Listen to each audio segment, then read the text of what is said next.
ازيكم يا شباب، عاملين ايه؟ يا رب تكونوا بخير. النهارده جايين نتكلم عن كاميرا من شركه دي جي اي. الكاميرا دي اثبتت انها ملكه الكاميرات الفلوجينج، طبعا لما نزلت البوكيت 3 اللي كسرت الدنيا، وطبعا هي نزلت النسخه الاحدث منها البوكيت 4.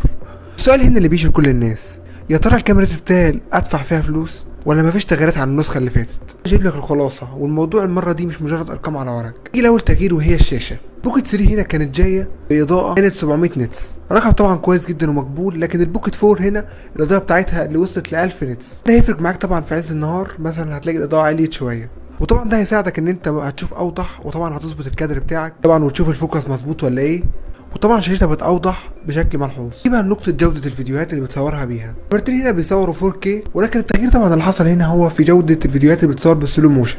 البوكيت 3 كانت بتيجي هنا طبعا ب 120 فريم في الثانية، لكن البوكيت 4 بتيجي ب 240 فريم في الثانية مع دقة ال 4K. وطبعا ده هيفرق معاك لو انت بتحب التصوير السلو موشن او بتصور مشاهد ومنتجات او اي حاجة، فطبعا ده هيفرق معاك جدا، لان الجودة هتبقى عالية طبعا، وهتحس ان هي سموث كده بشكل سينمائي وشكل كويس جدا. وطبعا جاي طبعا نقطة الفوكس اللي كانت موجودة في الكاميرا اللي هي التتبع. النسخة القديمة كانت اكتيفيتي تراك الاصدار السادس، لكن في الاصدار ده طبعا البوكيت 4 هو الاصدار السابع. طبعا ده هيفرق معاك ايه، ان النظام اتحدث شوية، بس طبعا هو في الاصدار السادس كان كويس جدا، فمع الاصدار السابع هيكون احسن واحسن. طبعا اهم تغيير، طبعا سيبك من كل التغييرات اللي فاتت دي، انا مش شايف ان هي تغييرات كبيره قوي، لكن طبعا اهم تغيير حصل في النسخه دي طبعا هي المساحه.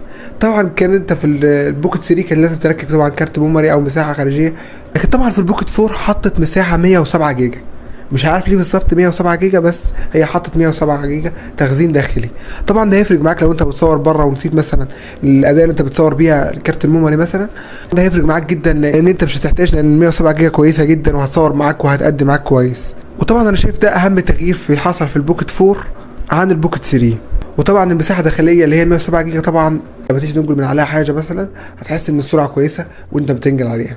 طبعا في ملحوظه هتستغلها، طبعا في تحسين طبعا في الصور اللي انت بتصورها بيها، والفيديو كمان في الوضع الليلي طبعا هتحس بفرق، لان هي نسخه احدث طبعا، فهتكون ادائها كويس جدا. وطبعا البوكيت 3 كان ادائها كويس جدا برضو، فده تحسين شويه ليها. طبعا نرد بقى على السؤال الاهم في الفيديو، اشتري البوكيت 4 ولا اشتري البوكيت 3؟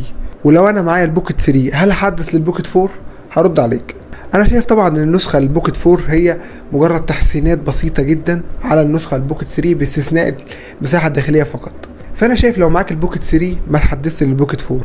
طبعا في تسريبات بيقولوا ان في نسخه نازله طبعا البوكيت 4 برو، طبعا دي لو نزلت هيكون فيها تغيير اللي احنا محتاجينه، لكن التغيير من البوكيت 3 للبوكيت 4 انا شايف مش مستاهل، لان الصراحه البوكيت 3 اداها كويس جدا.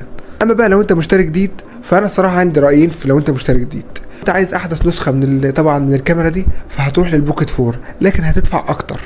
وانا شايف الصراحه ان البوكيت 3 الراي التاني، يعني انا شايف ان البوكيت 3 صفقه، لانها سعرها طبعا هينزل، وكمان هينزل اكتر عشان خاطر نزل البوكيت 4.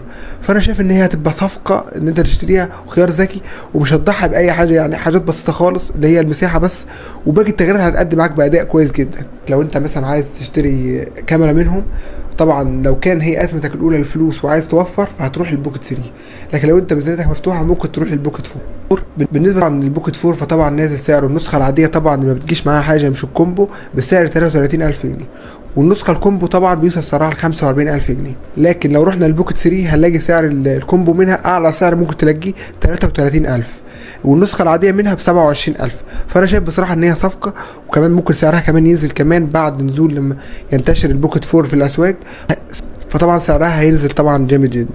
وطبعا لسه اعرفكم بنفسي، انا كلوريس جمال، وكان معاكم النهارده في المراجعه الشامله للبوكيت 4. وطبعا قولوا رايكم طبعا في التعليقات، هل مثلا لو انت معاك البوكيت 3 هل تحدث للبوكيت 4، ولو انت مش معاك الاثنين تشتري ايه منهم؟ هستنى رايكم طبعا، وما تنسوش اللايك والاشتراك في القناه لو الفيديو عجبكم، واستنوا الفيديو الجاي. مع السلامه.